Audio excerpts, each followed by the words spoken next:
What's up, everybody? Welcome to the View from Jamestown podcast edition. This is episode 83. This is the November 2022 edition, and we got the full team this morning. Good morning, everybody. Morning. Full house. Full house. Yep. Full house. We got 5 of us. We got 4 behind the cameras. We got the room full here today. Sure do. Welcome home, Javi. Thank you so much.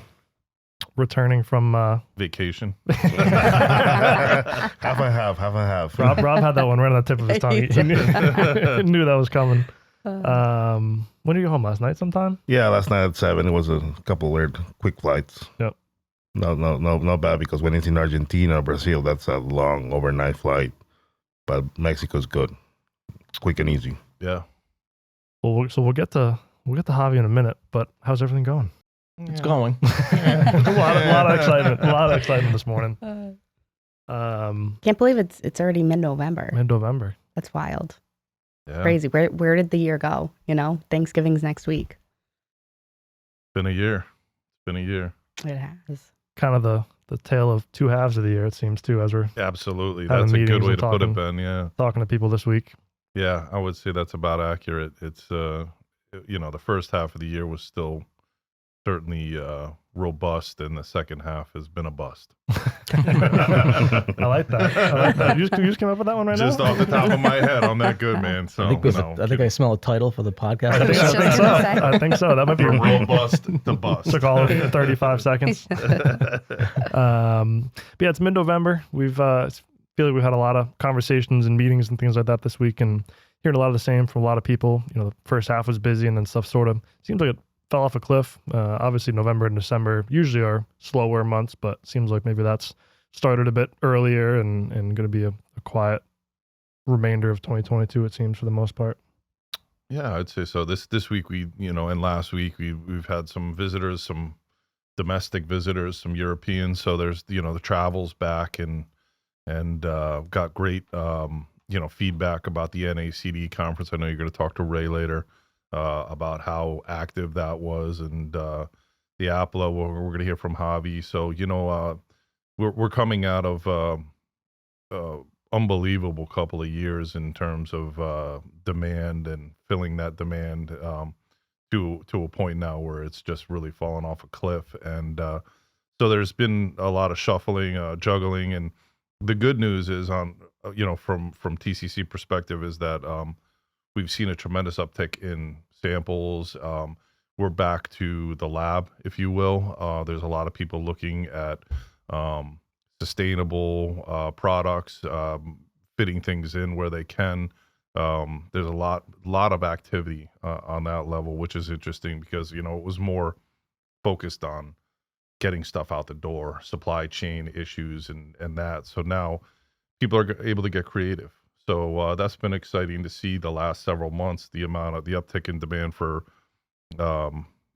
innovation. Yeah, it feels like it was quite slow for a long time. People just trying to get as many raw materials in the plant as they can. And then I guess over the last couple of months, I'm sure you've seen the uptick in samples keeping you busy and people looking to get stuff approved in the lab, whether it's new sources or new projects, or I feel like a bunch of people looking to replace or use other products in combination with different things to develop new products and things like that, which has started a lot more the last couple of months. Yep, definitely. And we've seen, the past 2 months alone, we've probably had 2 to 3 times the amount of activity than we have historically, which is fantastic to see. It just means good things for business going forward. And, like Robb said, people are getting innovative. They want to see what they can do to, better their formulations and, instead of just getting product on the floor. So it's been fun.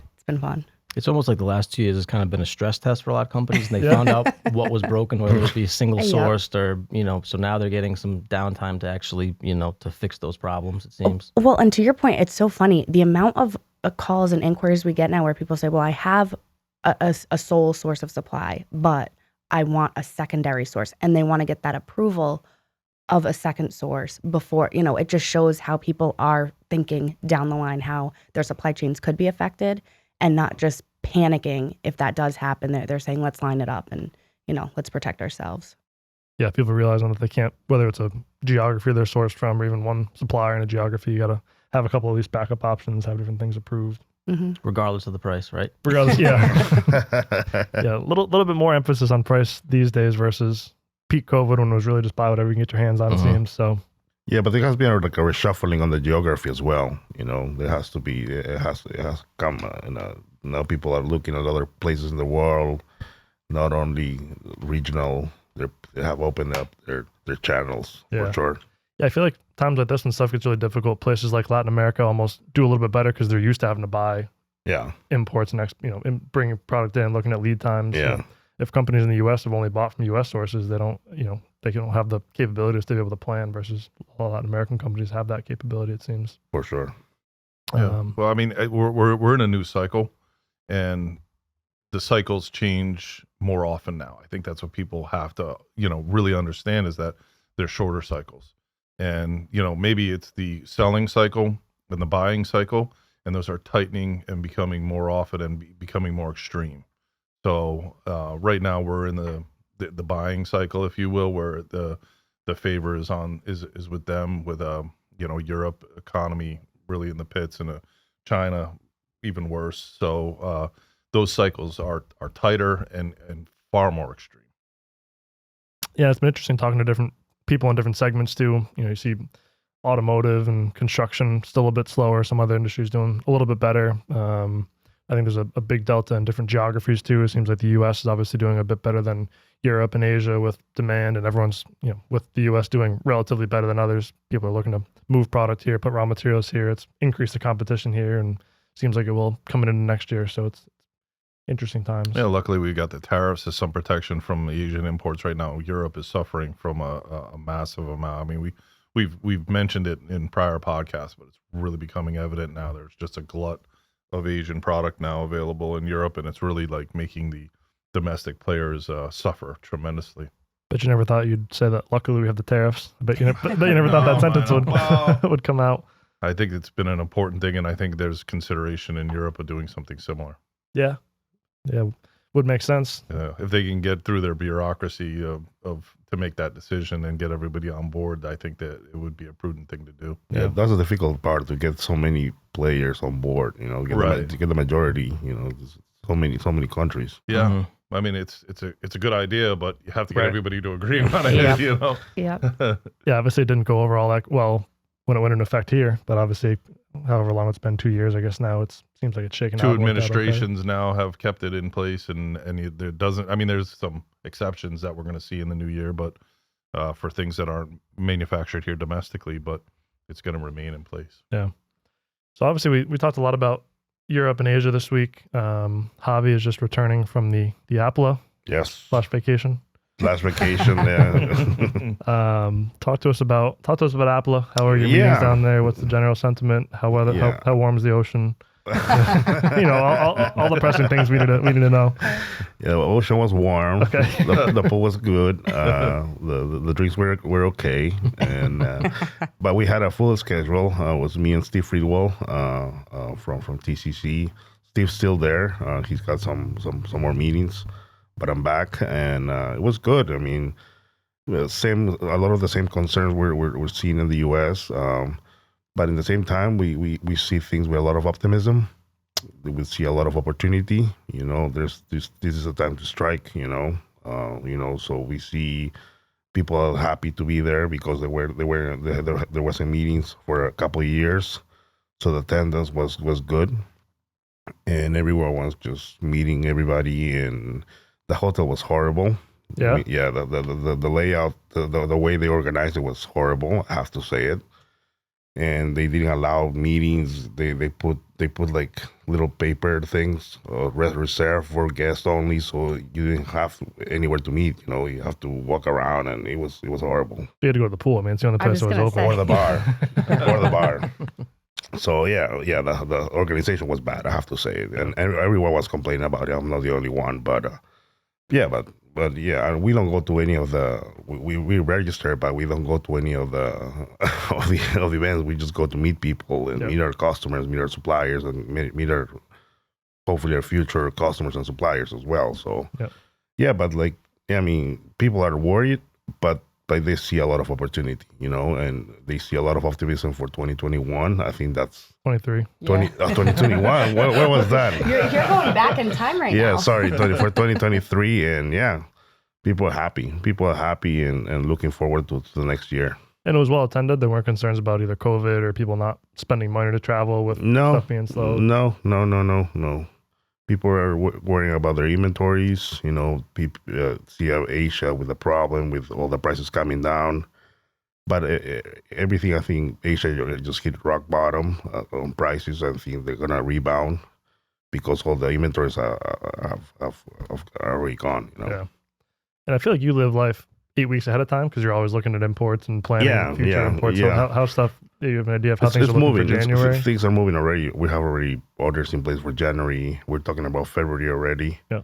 So yeah, things are moving along. They're I'm content. Yeah. And that sort of mirrors what we've been talking about. It seems like some of our customers and suppliers haven't necessarily agreed, but we've had a lot of optimism about January and Q1 for the last couple of weeks and months, just thinking things will pick back up after the new year. So that seems to mirror kind of what we've talked about versus what we're seeing from some of our U.S. customers, it seems like. Some good signs, to see Biden and Xi, as much as, we know we're not going to be the best of friends going into the future, to see them shaking hands and saying we want to work together despite our differences is optimistic. I'm a little pessimistic about Europe, just because they follow us in terms of rate hikes, and we've heard just this week that they're talking about a December and a February massive increase in rates. So they're really behind us on that. We saw how detrimental that was to the stock market, to the demand cycle, to everything when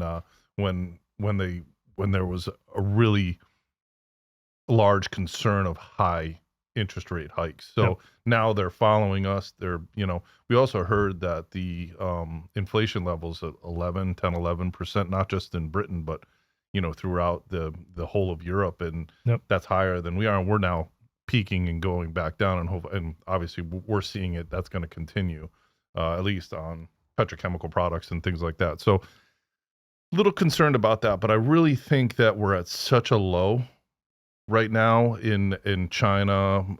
Rest of Asia is doing okay, but really Europe and China are just at such lows. Really, it's only up from here. And if the demand increases, I don't know. We haven't gotten to oil yet, but there's cuts, and OPEC's got cuts, and the amount of oil is not available, and our inventories are low, and you could really see some.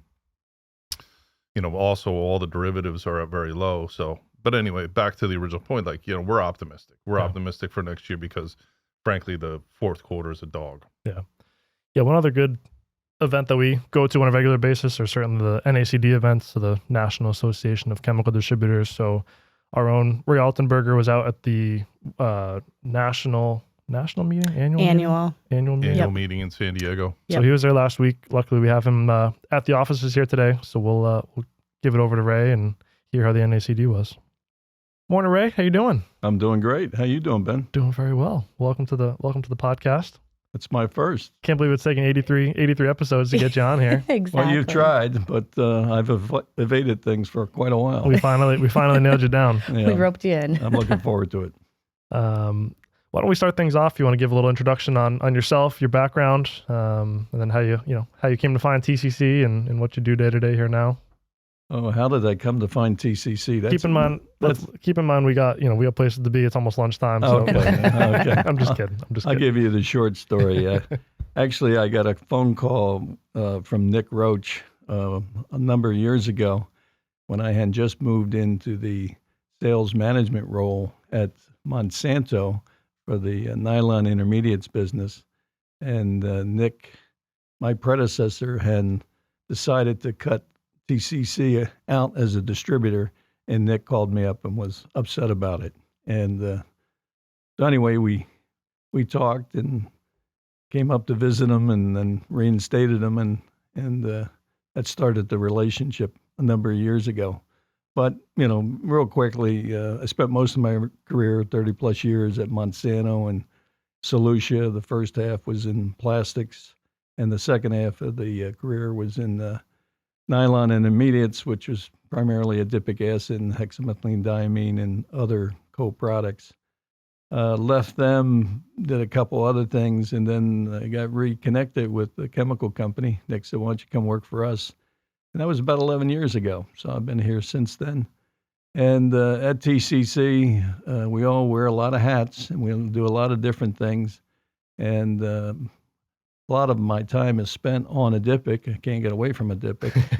I serve as the sales/product manager for DIPIC acid. I also do succinic acid, and I do some other products that I handle. And then I do a fair amount of work trying to develop new relationships with new suppliers.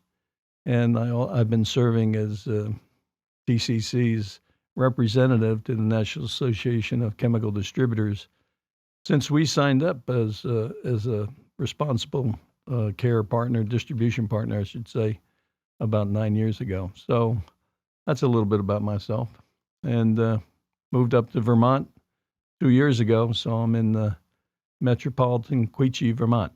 You know, people usually get older and move south, not north. I was going to say, you kind of did the exact opposite. Yeah, but, hey, my friends it. have pointed that out to me. Is that why you travel so much to the warmer climates? Because it exactly allows you that exactly flexibility. It was 19 degrees yesterday morning in Quechee. So, and anyway. I bet you'll go back to snow there today. Could be. We're not far away from Killington. So. So we were just talking a bit about recent travel and shows. I know the fall time is always busy for trade shows and events and things like that. And I know you've been at both the EPCA and the NACD annual meeting. So curious to pick your brain on kind of the general mood and sentiment, attendance at these shows. What, how did some of those conversations go? What are people saying? And what was the general mood at some of these different events? Well, let's start off with the EPCA. It was held this year in Berlin. They alternated between tough places like Berlin, Vienna, and Budapest, and I like all three of them. So it was back in Berlin this year. The mood in Europe, for obvious reasons, it was totally different than the NACD meeting here in the States. There was a lot of concern among suppliers in terms of, cost of raw materials and energy and how it's impacting their business. And the EPCA was in early October, so, the Ukraine war is still going on and was impacting their business. And natural gas, I guess, was the single biggest topic at the EPCA, the cost of natural gas and how it's impacted producers, particularly those that use natural gas as a feedstock for ammonia and those type of things, formaldehyde. So anyway, that seemed to be the overall concern. And clearly the economy was slowing down in Europe. They were ahead of us here in the States. And then the attendance, I don't know what the official attendance was for the EPCA, but a number of companies sent fewer people was my view. Yep. So they're still kind of coming back, from post-COVID. But it was good. There was a lot of good discussions. I think in general, people just wanted to reconnect with their suppliers and their customers. And so there was a lot of energy there as well. So it was a very good, we had a lot of good meetings. We have a number of suppliers, European-based suppliers, and we had a lot of good meetings with them. And so that was a little capsule on the EPCA. The NACD, the National Association of Chemical Distributors, meeting this year was in San Diego. Yeah, somebody's got to do it. I was going to say, noticing really, a trend here, right? Exactly. Hotel del Coronado. The secret's I out. highly recommend it. But anyway, I was told that the attendance was the largest ever. Wow. Yeah, which was good. And the same thing. There was a lot of energy there. There was a lot of people that hadn't been because of COVID in several years. Now, I know it's the NACD annual meeting. Is it only distributors that go, or are there producers that go as well to meet with people? It's a collection of three components. It's distributors, which is the largest component. And I don't know the count of how many distributors are NACD members now because it's a fluid situation and there's been a lot of acquisitions over the years. But when I was serving on the NACD membership board, there was about 240 distributors. So not all of them attend, but a high percentage try to go to the annual meeting. So that's one group. Producers, a smaller group, but maybe there's 30 or 40 producers that are NACD members. It could be higher. I might not have my facts totally right. And then there's affiliate members, and these would be people that provide services to the chemical industry. These could be 3PLs. They could be companies that have warehousing services. It could be people that have IT services or software services. Or shout out to DataCore because they're always very active there. And a shout out to ChemFormation. You're going to owe me, Joe. But they're always there, and they provide informational services. And then seems to be more insurance guys there these days. Yep. And so it's a collection of all those. And this year they asked the audience to stand up if they were first-time attendees. And I don't know how many there were, but there were a significant number. So, Really? That's awesome. That was interesting. And I think companies are seeing more and more of the benefit of being an NACD member. They do a lot on behalf of the industry in terms of trying to modify or regulate a number of governmental regulations. We seem to have more and more of these every year to deal with. Yep. They do a good amount of effort lobbying on the chemical industry's behalf in terms of rail issues and trucking issues, et cetera. So so companies are taking advantage of the NACD, and they have speakers and programs on these. So they're sending other people from their association. It's not just the owner going and his wife, and there's other people that are benefiting and learning about the NACD and the programs they offer. Well, and just to say that, I think all of the meetings that you had, I mean, there wasn't necessarily one meeting where there was just one person from a company attending. You sometimes were meeting with 3, 4, 5 people. Exactly. So that's fantastic to see, everyone investing in their, everyone from their company that needs to be there go. Because, I mean, I did you even have any time to sleep? with the way the meeting schedule is packed. I mean, no, there was. I have to say, it was back to back to back. And I can only thank you, Nicole, for arranging all those meetings. That's all I can say. Don't sound so excited about it. No, but I'm glad. I'd like to have the meetings, and I went out, as you know, a day early so I could have the meetings. I really like to participate in the conference because they get top-notch speakers, and the keynote speaker was Mike Pompeo, the former head of the CIA and Secretary of State under Mr. Trump, and he gave a great talk and insight on some of the global leaders that we're dealing with Putin and Xi, and that was worth the price of admission just in itself. So how was the EPCA versus NACD? You mentioned there was a little bit different sentiments for each. How was the NACD here in the U.S. versus what you saw at EPCA? Clearly, people are seeing the economy starting to soften up, and you heard a lot of words like destocking and controlling year-end inventories. Slowdown has clearly started, but not as severe as I think the settlement in Europe. Still a lot of optimism amongst both producers and distributors. Keep in mind, the first half of this year was pretty good. Yep. Yep. So we're in that transition stage, and I don't think there was a doom and gloom about next year, but a realization it will not be as strong as 2022. So, which coming off of 2021, 2022, that were exceptionally strong, high prices. Right. We're getting back to a normal, which is still pretty dang good, I would assume. Exactly. So I think in general, I was encouraged by the participation, the turnout, as well as the general mood, and we look forward to a pretty good year next year. Not a great year, but a pretty good year. Well, the fact that there is optimism surrounding that is refreshing, right? Mm-hmm. It's not, like you said, all doom and gloom. So I think that is something to highlight, right? Mm-hmm. Is that we are still looking towards, a good year ahead. Mm-hmm. Yeah. Right. And while I got you, one more thing I want to add. So you talked obviously about working with Monsanto for a long part of your career and then coming over to TCC. Sounds like you've obviously enjoyed your time with TCC so far, and curious to get your perspective on the differences and maybe some of the benefits working with TCC versus some of the more corporate-y sort of companies out there? Well, that's kind of a full question. Clearly working back in the day when I worked for Monsanto, it was a well-run company, and Sure. it was very strong on processes and procedures and that type of thing. So a lot more structured and regimented. But even at TCC, I've seen a lot more structured than, in the last 5 years than maybe what was here 20 years ago. Yep.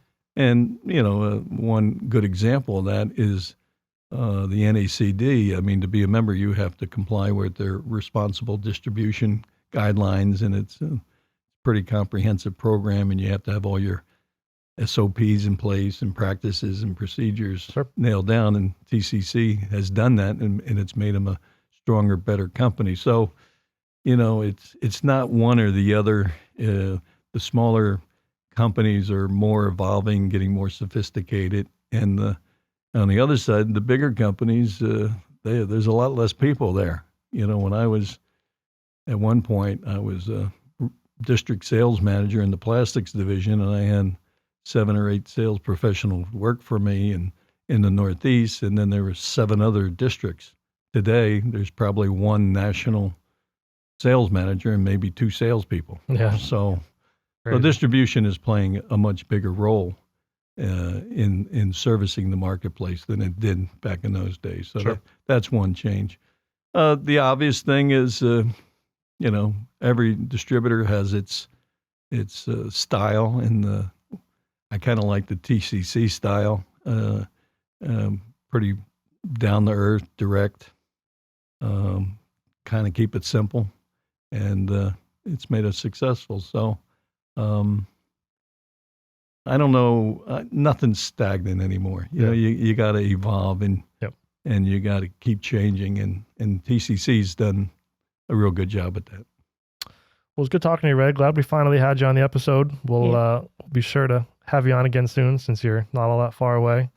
And I'm sure that because this is further south, it's not Exactly. super warm weather, Exactly. but Balmy. you're getting there. Yeah. Well, Marco Island would be a good place to do another podcast. Hey, I'm never available for that never one. say never. We have the ability to transport. So You Okay. propose that to Rob, and I'll be there. All right. Thank you, Ray. Good talking to you. We'll talk to you soon. Good talking to you, Ben. Thanks, Good Ray. talking, Nicole. Great.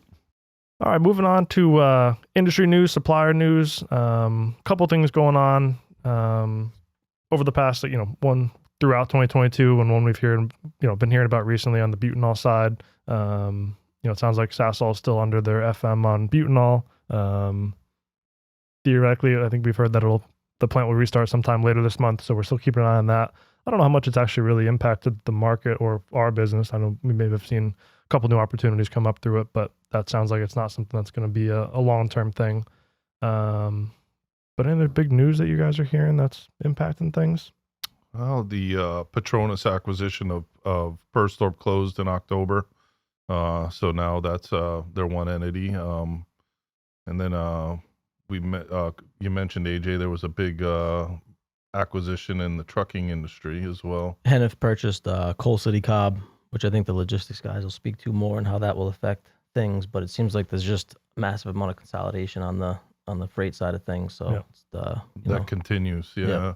The rail strike, it's not happening yet, but still always sort of Looming. and so we've definitely seen some updates from TLC on that recently but I think you have to have, like, there's different unions, and they all have to be aligned in order to strike. So hopefully we can we could do the avert that.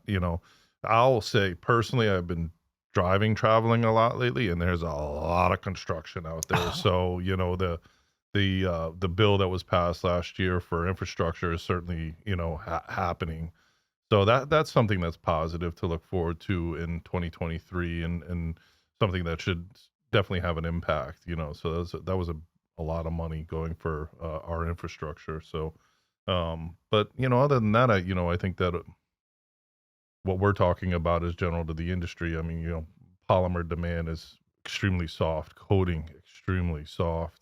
There is some lubes and refrigerants and some things that are doing well because they simply couldn't get raw materials and need to build inventories. But really, that's only been very minor highlights that we've heard out there of things that are in high demand. The automotive is still very soft.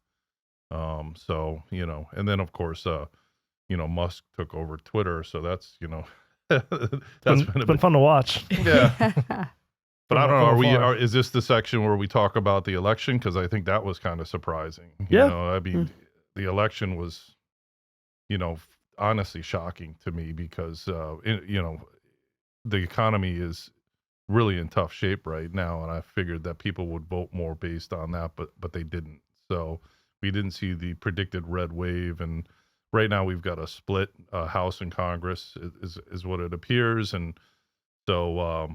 And I think the voters starting to say that they want to see more of the government working together. And I think that's really the bottom line is kind of sick of the division and divisiveness. Yeah. I think that was the real highlight, if you will. But that was a shock. The election was a shock. Everybody's quiet because it's like, don't talk politics nowadays. Nobody can talk about anything, but it's going to have an impact on us. There's not going to be a lot that's going to get done now on the liberal side, which is, for business, that's a good thing. Let's slow things down. Let's not, throw too much at business right now because they're struggling. Yeah, there's a lot of fear about which way the elections would go and if they try to overturn some of the stuff that was passed. Like you talked about that infrastructure bill, like there was concerns that could be overturned if the election went one way or another. So, yeah, I mean, you throw too much power to one side or the other. That's why we need both to be strong, and we need them to work together. Yep. And I think that was highlighted in somewhat in this election. So at least the sentiment was highlighted in this election. So, that'll certainly have an impact going forward. Yeah, everything it all trickles down to our business one way or another, whether it's talking about oil or policy or tariffs, or it all has an effect one way or another, whether it's immediate or felt down the road. Certainly does. A lot going on the logistics side. Luckily, we have the TLC guys coming on to give an update both on those rail labor union negotiations as well as just freight and logistics in general. So we will give it over to the TLC guys for a logistics update.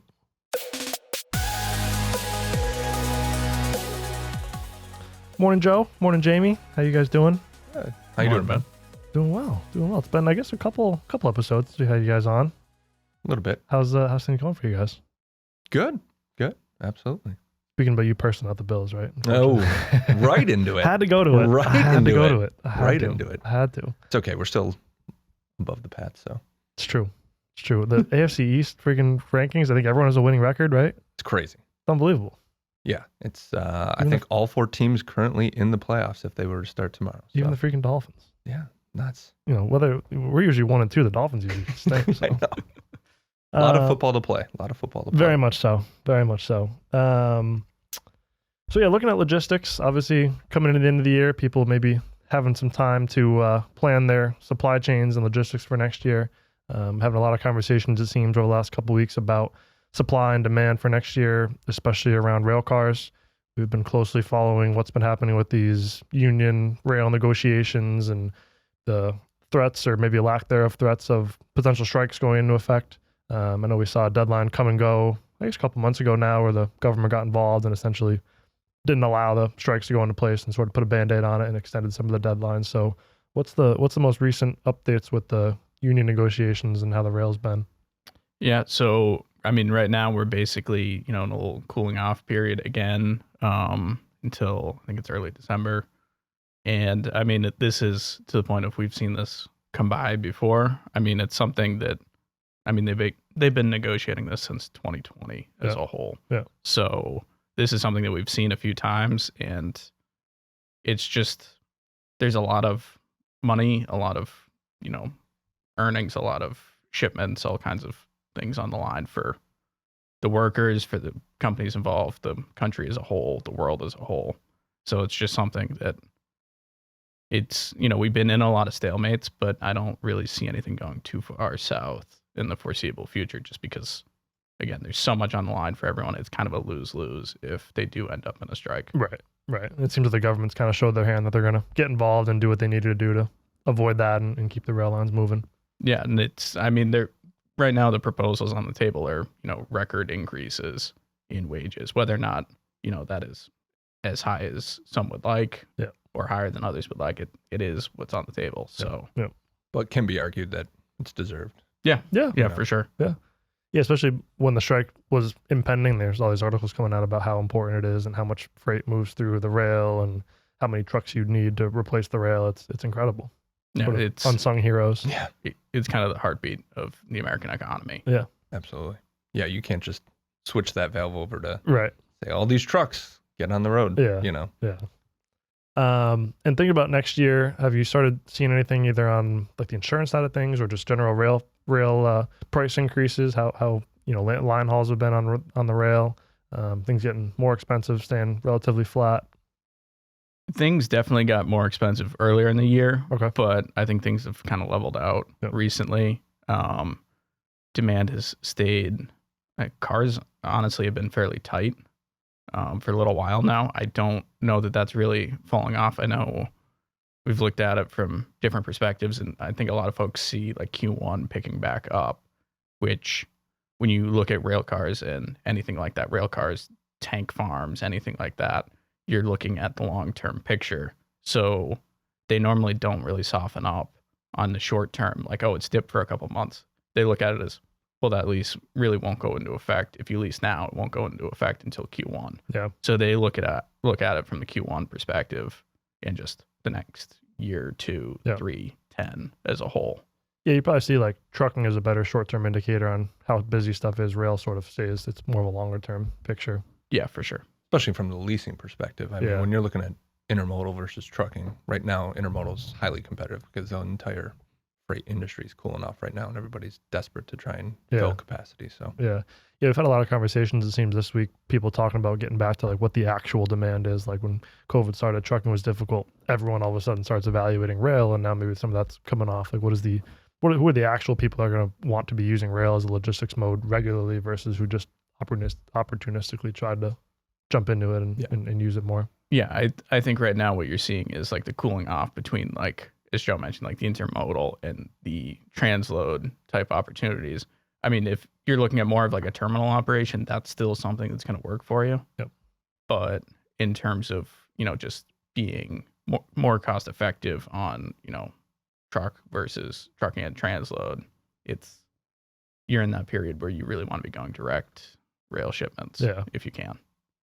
And how about you, Joe, on the sales side of things? How's stuff been the last couple, I guess, weeks or months with customers? What's the general mood? Is stuff been busier, less busy? People starting to plan for next year, or how's things been on the sales side and the demand side of things? Well, I mean, as a salesman, you got to stay optimistic, of course, dealing with other salespeople. That is the correct answer. Yep, they are all very optimistic about 2023. Yeah, I think past couple months, everyone's kind of holding their breath, hoping things kind of turn around a little bit, but. I think from the freight perspective, so much pent-up demand kind of fizzled out into end of Q2, beginning of Q3 that now they're kind of just all looking towards Q1 2023.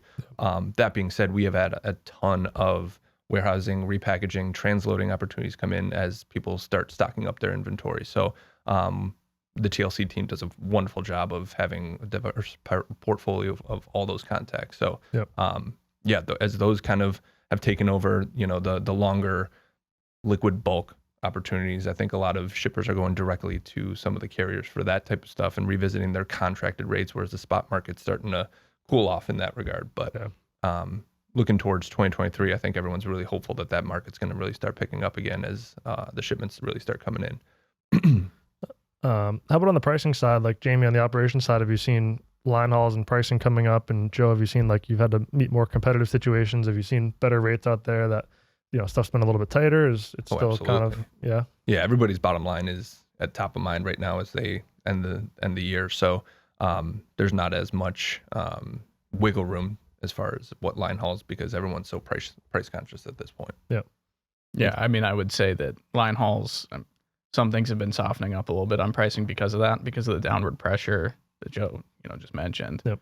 I mean, the difficulty with all of that has been like fuel staying high still. Yeah. So that's really a killer on it. And that just, is affecting all of us, even in our daily lives, as we mentioned I think Yeah. every time we've been on. But I mean, you are seeing a lot of demand for things. I mean, some of like the terminal projects and things, you can't even like get availability from warehouses or tank terminals, anything like that in like the Gulf region, for instance. Still, you still have a lot of tightness out there on those type projects. The longer term stuff, yeah. Yeah. And even from the line haul standpoint, the basement can only go so low before a trucker just says, "No, I'd rather just sit and wait for something else." So there is only a certain threshold we can hit before someone just says, "No, I'm good." Yeah. So again, back more to regular pricing versus opportunistic. Hey, I'm going to charge kind of whatever I want because it's more about supply versus Absolutely. It was whoever could move the truck and whatever the price was. Now Yeah. it's I got 4 options who can who can do the best. Yeah, Absolutely. exactly. I mean, like I think too often when we look at like the spot market and things, people think, oh well, the trucker can just take less, and I think to a degree that's true, especially when things get overinflated. But I mean, in some ways you have to look at it similar to manufacturing or anything else, where you do still have a finite cost there somewhere, and you still have to make money on that, and for them to make their living, and that's something where I think that's increased over time, as with most things, and as we've gone through inflation and things in the past few months, years, and that's I don't think it's ever going to dip back down to where it was like during the pandemic, for instance, but it'll dip a little bit more. And it seems like the driver pool hasn't been as big of a concern. Seems like people have been a little bit slow. Availability's been better. Obviously, I think from a macro standpoint, I'm sure there are still a large shortage of drivers, but it seems like availability's improved a bit. So I would say availability has improved based off of just demand falling off here recently. Yeah. In terms of the driver pool itself, I think that's still, as you mentioned with the macro level, I think that's still a huge issue going forward. Yeah, especially when it comes to the chemical distribution side of things. There's only so many hazmat drivers, only so many certified drivers in that pool that's already dwindling. Right. So yeah, that's still definitely a concern. But right now, it's from a macro perspective, not a huge constraint yet. Yeah. All right, guys. Well, appreciate the update. Good talking to you guys. We'll have you on the December episode to give you your grand predictions for 2023, as we always do. But good talking to you guys. Appreciate it. Absolutely. See you guys soon. Go Thanks Bills. for having us on. All right, moving on. Price updates, or not price updates, product updates. Thinking about some of our regular seasonal products, which are some of AJ's specialties here coming into the cold weather months. I know there's been a lot of, I say a lot, maybe more than usual, conversation and updates on urea supply. So I know we've been following that closely with a couple of our big customers, looking at that and having some meetings over the last couple of weeks. But how is the urea picture looking these days? Prilled urea is still pretty tight, especially in the Northeast U.S. The fact that Russian materials largely not making its way here is causing a big big gap in the market. And that was a big supply avenue pre-war. Yeah, especially like to Eastern Canada, the Russian supply made up like 70% of all the volume up there. So taking that capacity out was huge just for the whole dynamics of the Northeast. And then there was also some really low levels on the Mississippi River, causing tightness up into the Midwest. Barges couldn't get up quite full. Yeah, we talk about the Rhine River a lot in Europe, it seems. We haven't really talked about the U.S. rivers, but now it seems like the first time we're really talking about that. Yeah. First time I remember the Mississippi River being a problem as far as water levels go. But I think that's pretty well cleared up now. But, that was causing some tightness. So urea is probably going to stay snug going into the first quarter of next year, especially prilled urea. Granular seems to be okay. But prilled urea, there's not as many producers of industrial grade prilled urea. So that's going to probably stay pretty snug going into Q1. Wasn't there something that they're opting to make the def grade instead of the prilled just based on demand, or not taking the extra step to make the prills? Yeah, in Europe specifically, due to the high natural gas costs and ammonia production being offline, the urea plants shifted only to def production because they have to keep that running basically, and all the other the fertilizer and industrial grade applications kind of went by the wayside. And that's still the case now, even though natural gas prices are starting to come down. They haven't restarted the urea prill plants on a wide scale basis anyway. Yep. And one of the ones we're talking about a little bit before we started recording was Dicey. Obviously, usually a uptick in demand for Dicey. Have you seen that coming through, or been a little bit slower this year so far?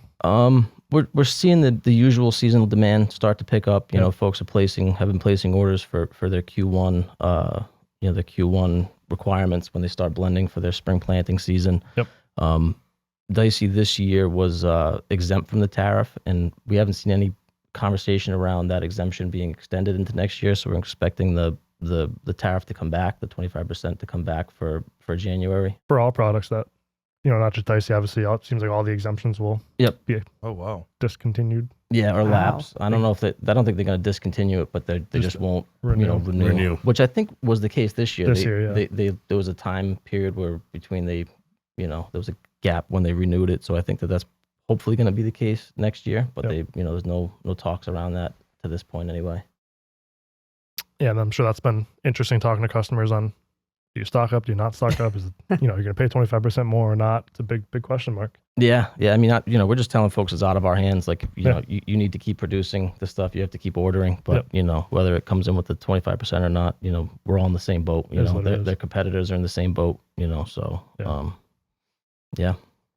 Yeah, and obviously one of the other big products we oversee and sell, especially in the wintertime, is methanol. Obviously, Corey Mullins manages that for us. I don't know, have you seen any hints on how methanol is doing so far this year? Has it been definitely been a good year for methanol, and ramping up right now with we finally. Nicole, I put my heat on last night. I was gonna ask you about that because your AC, I think you might be in the running for the longest standing person in the state to have their AC running. I had and then last night I put the heat on and I set it to 66, and I noticed this morning we were at 68. So of course it got warm last night. The residual hit. The rain came in, the south wind came in, and we got warm. So my house is impacted severely by up and down temperatures. But anyway, the point is that the forecast now going into Thanksgiving and beyond looks very cold, actually. Yep. So typical to the Northeast, fall, winter, it's coming later and staying later. So yeah, methanol demand has picked up for things like windshield wash. I do know that next week it looks like the first potential for snow, for mixed precipitation. My parents got snow last night in Mass. Oh, up in Springfield. Nice little coating. So there you go. So that'll certainly pick up demand for things like the windshield wash, which uses methanol. But we're also getting through the season where everybody was using glycol for antifreeze. So while winterizing your RVs, winterizing your boats, and that was a pretty tight market actually for, as it has been the last couple of years. So a lot of tightness in glycols, despite new production coming up and things. So both of those have had their glycols. We're kind of getting to the end of the seasonality. You'll see some downhole demand as well throughout the winter. But yeah, methanol doing pretty good. Javi, any specific products or types of products more interesting than others at the APLA? Do you have more questions or any products that stood out that were a bigger point of contention or something people are looking to stock up on or having difficulty with? Everything's long. Yeah? Yeah, for the most part. Yeah, for the most part. You can get anything everywhere from anything. Yeah. Anything from everywhere. Anything from everywhere. That's a famous quote. That's a famous quote. He was there. Okay. All right. We can get you anything from everywhere. Okay. Yeah. What's at me? Anything from everywhere. What's at me? Thank you for that insight, Javi. Yeah, no problem. Very profound. No. I will say, there's a lot of products available in North America, but we're not exporting as much. I mean, we were seeing very good demand from Latin America from here. Yes. At zero. So that'll show you that, we're in this, right now we're in this conundrum where some producers feel like that the prices should stay where they have been historically, and consumers are saying no. So there's definitely some problems there when it comes to the producers here in North America. Yep. Thinking at a high level, so talking about things like oil, gas, we talked about a little bit. Then obviously downstream a little bit, benzene and propylene. Saw propylene come down pretty large, settling for November 1st. Benzene's been tracking back up. We've seen some interesting forecast for what's to come for early to all of next year, as well as kind of revisiting what's happened throughout 2022. So seems like the general sentiment is that, energy prices will kind of level out where they are now. Obviously, propylene's come down pretty significantly. Oil's fluctuated between $85 and $100. So we're starting to get some questions and talk about contracts and things like that for what's going to happen next year. Any bold predictions on energy prices coming in next year? You're looking at me. Everyone's pointing out. Yeah, my predictions remain that we're going to see oil prices increase coming into the end of the year. Surprisingly, there's a glut of gas in terms of ships waiting outside of Europe to deliver. Yep. But prices dropped and then rebounded very quickly. When it comes to derivatives of oil and gas, you talk about things like propylene. I mean, we're at the bottom, and that's because polypropylene demand, as Javi said, everything's available. I mean, there was a huge amount of polymer demand throughout COVID that is now gone. Yep. And we've increased the amount of polypropylene and polyethylene production here in the United States tremendously. And because of the spats we have worldwide, tariffs, et cetera, we don't have that export market so much, as well as others have also increased their polymer production. So polymers are going to be weak. But going back to oil, it used to be that oil producers liked $60 a barrel, then they like $70 a barrel. Now they like $90 a barrel. So, which is right about where it stayed here recently. If you look at it, yes, you see some 85s or 83s in there, but then it goes back up to 93. Same as natural gas goes down to 5 and change, right back up to 6 and change, even hitting 7 and change here in the U.S. And then, much higher, obviously, in Europe. So the energies are a major topic of discussion because now Europe as a whole is not competitive on the world scale. They used to be an export market. Now they're an import market. And that's really a pretty poor balance for them right now because there's tremendous capacities and investments there. So I have a feeling that coming into next year that we're at such lows in Europe and Asia, they are going to start to pick up when it comes to demand, and you're going to see with the cuts, OPEC plus cuts, you're going to see energy prices start to increase, which was also what happened after the recession, which I think, by the way, we're also in a recession in the United States, in Europe, obviously in China. We are in a recession currently. So when you rebound from that, as you rebounded from COVID and everything went wild, I think this is my bold prediction that you're going to see energies go up.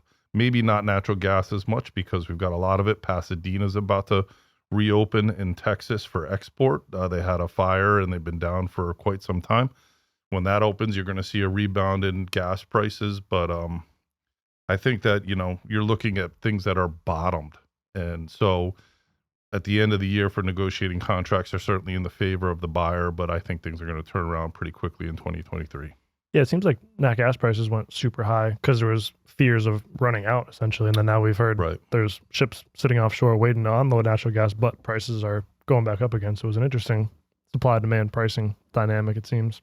Yeah, there's a yin and a yang, but in terms of energy prices, there's a yin, a yin, a yin, and then a yang, and then a yin, yin, yin, yin, yin. Yeah. So it's like, just having tracked this so closely for the last 25 years of my career, it's been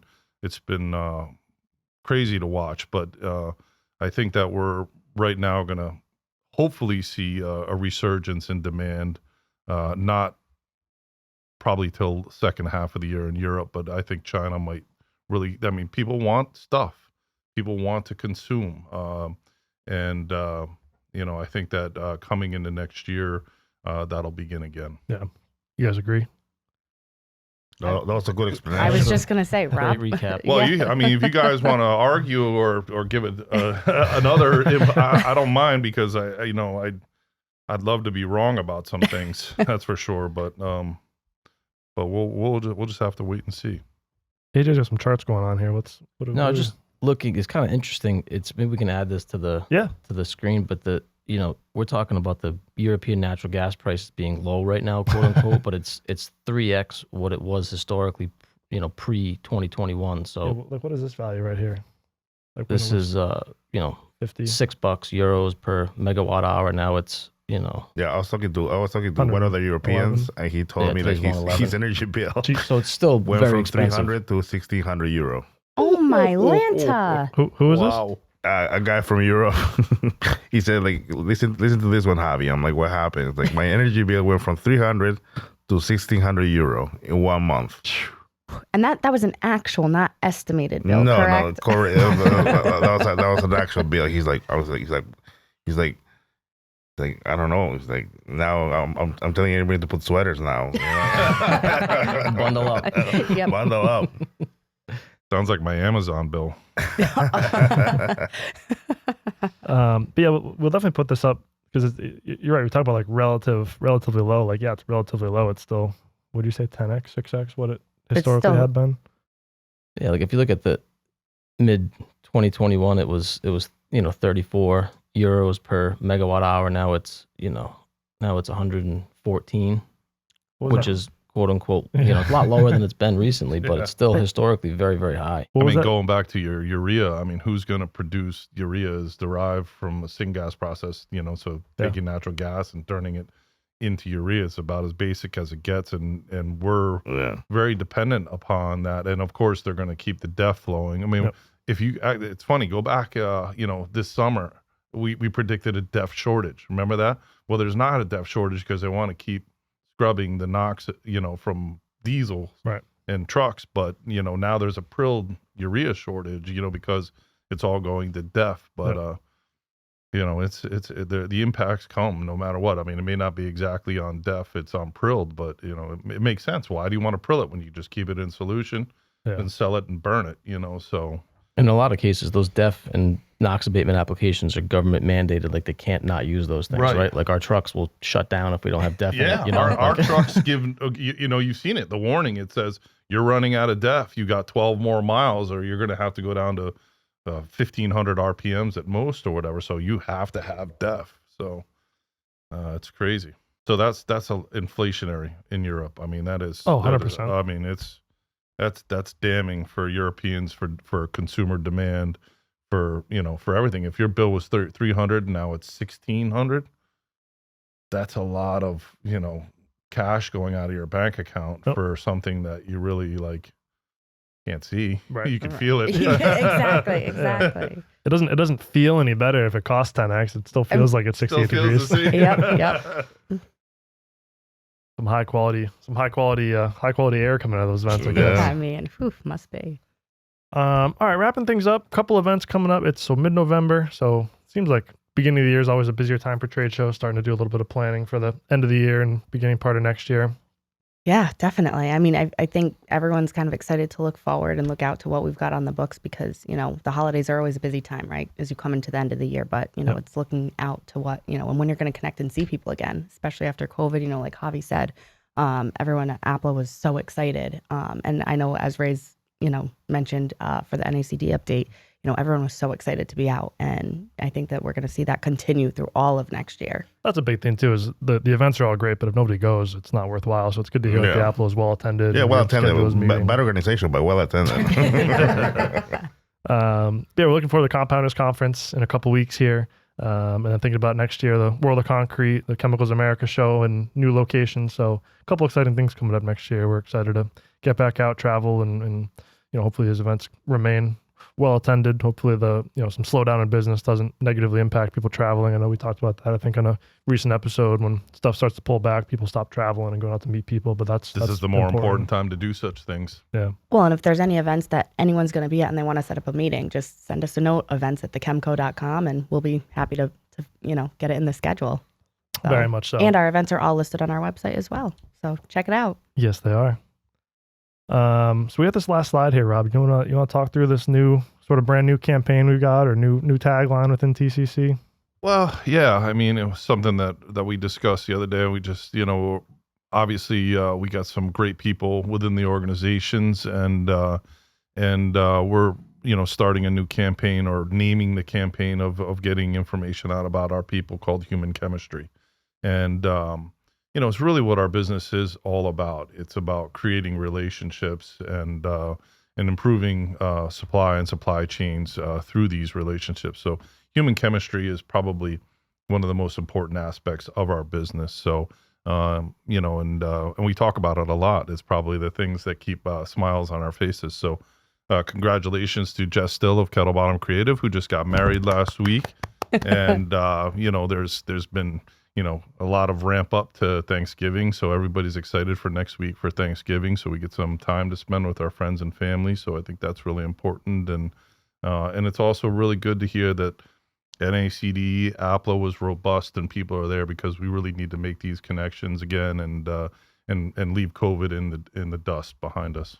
Yeah, I'm looking forward to using that tagline and putting it out there more because it's obviously the backbone of who we are and what we do. Our people, it's obviously been a big thing on the customer service side. You call into the office, you get somebody on the phone, your customer service Always. reps, your salespeople. So the people is the biggest thing with, it's nice putting a tagline to it and talking about people getting married and puppies and weddings and all this kind of stuff. New boats. Somebody got a new boat. I was Sure sure did. you walked right into that one. Yeah, I did. Bought it just in time to put it away for the Shrink wrap it and put it in the driveway and pay for it for the winter. Sure am. Things to look forward to are important. Yep. One more boat to contribute to the antifreeze demand. That's Put right. a lot of antifreeze through there. So Expensive gas at the docks next summer.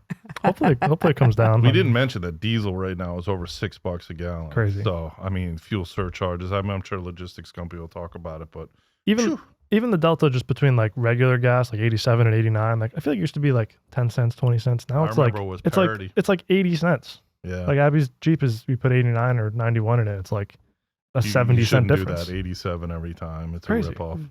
It's crazy. I'm with you, Rob. 87 Yep. every time. What is like if you go to a gas dock and you put gas instead of diesel on your boat, is it 89 that they typically have? No, it's 87. It is 87. Yeah, it's 87. Yeah. Yeah, It's just a dollar. Just a dollar. they're more. not gonna pay more for Yeah. something that really shows no benefit. It's you know, so Yeah. I didn't say that, Exxon. All right, guys. Well, we will catch you on the next episode for our, our first ever Our potential holiday Christmas yes. episode. Oh, this is so exciting. I Getting- can't believe it's here, We're gonna but get festive. we are. And you're just going to have to tune in to see what we come up with because it's a Nick- lot of fun stuff. Nicole's the new head of our festive committee, making sure things are cheery and festive and decorated. I was and going to say the holiday cheermaster. No, I'm officially putting you in charge of this new committee. I love it. I love it. So you guys will just have to stay tuned and see what we have in store. I'm excited. Oh, sounds fun. good. I love it. Thank All right, you. guys. Well, thank you as always. Good talking to you guys. Javi, good to see you nice and tan. Thank you. Good to see you in person again. I'm always down. True. But yeah, as always, thank you for listening. Whether you're on the audio or the video format, we certainly appreciate you following along, and we'll catch you on the next episode. Thanks, Ben. Thanks, Thank you. Benny, and have a happy Thanksgiving. Happy Thanksgiving.